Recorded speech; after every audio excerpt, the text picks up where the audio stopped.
Nikki Bella just teased some very big potential plans for herself in WWE. We'll also check out a crazy story with Vince McMahon, Blake Monroe, and more.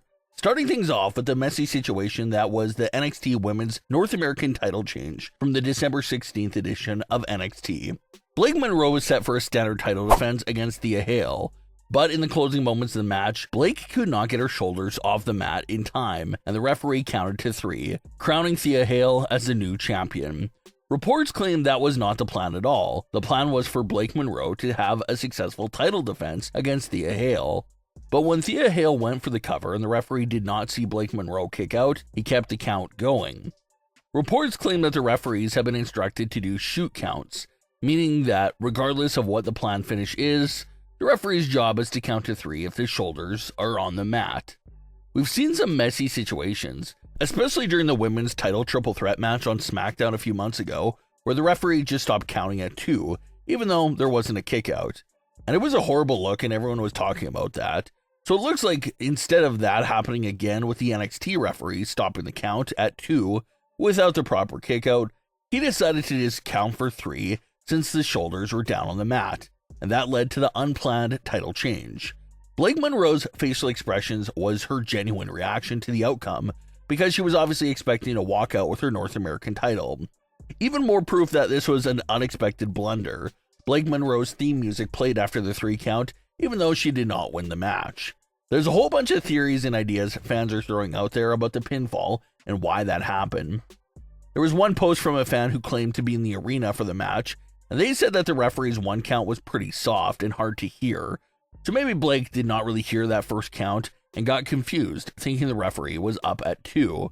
Some fans think that maybe that Blake getting the wind knocked out of her, and along with Thea Hail really securing her in for that pinfall, maybe it was just hard for Blake to fully lift her shoulder. It was also reported that this unexpected blunder of a title change led to scrambling backstage, because segments were already in place for Blake Monroe to take part in as the reigning and defending champion. But since Blake lost out of nowhere, backstage segments had to be quickly rewritten and altered. Thea Hail took part in some photo shoots as champion and even live streamed with her newly won title. And this opened up a lot of discussion amongst the fans on how this situation should have been handled. The obvious route is for Blake Monroe to get a rematch, win the title back, and act like this never happened. The other route fans are discussing is for Thea Hail to actually keep the title and have Blake Monroe now working her way up to competing for the NXT Women's title. That's really the only 2 routes for this specific situation to go in. Blake Monroe, maybe a little bit in character, and maybe even out of character, seems absolutely enraged with what just happened. She took to her social media platforms to say that this was not the first time she's been screwed. Blake followed that up by tagging the official NXT account and telling them to change their header, along with some very expletive words in that post. The NXT account had their header picture as Thea Hail winning the North American title, so that's what Blake Monroe wanted to see changed. But Blake Monroe's expletive post ended up getting deleted from her end. So just a very messy situation that no one was expecting. But rather than trim it out and act like it never happened, WWE has been embracing the blunder and really leaning into it. But if it's one thing that the blunder did, it's definitely brought even more hype and attention to the North American Women's title. The title was already on fire with Blake's reign so far, but this situation now has everyone really talking about the Women's North American title and focusing in on it. So you gotta count that as a positive from this whole situation. If Blake gets the title back, it helps stuff her WWE career stat sheet, and she'll make history as the first ever 2-time North American Women's Champion. So that itself is pretty historic. The only downside is the title loss to Thea Hail, and that outcome is staying in the history books, can't really change that. Thea Hail is always going to be able to brag that she dethroned Blake Monroe. So it's a situation that has a lot of eyes on it. The rematch is definitely happening soon, and we'll have to see what ends up happening there. Mark Henry recently opened up about a prank from Vince McMahon that went wrong and had Vince getting chased by the end of it. This all went down in the early 2010s. Mark Henry came out for a match against Sin Cara, but Sin Cara was not ready, they said, because of a knee brace issue, so they played his music, but he did not come out. They then played Rey Mysterio's music, Vader's music, and some more themes, but no one came out. So Mark Henry got on the mic and told him to knock it off, but that's when his mic gets cut off. Mark Henry said he started power walking to the backstage area, and that's when Vince McMahon and others ran out to the venue and hopped into their limos to head to the airport and get away from Mark Henry. Mark said that he broke everything in sight backstage and saw the limo as it was driving off. Mark Henry left Vince McMahon a voicemail in where he absolutely cursed him out. Mark Henry noted that ribbon prank was then the worst he ever felt in wrestling.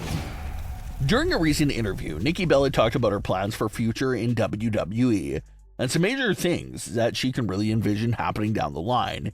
And one of those things Nikki Bella mentioned for the final run was the idea of her leading a faction in WWE.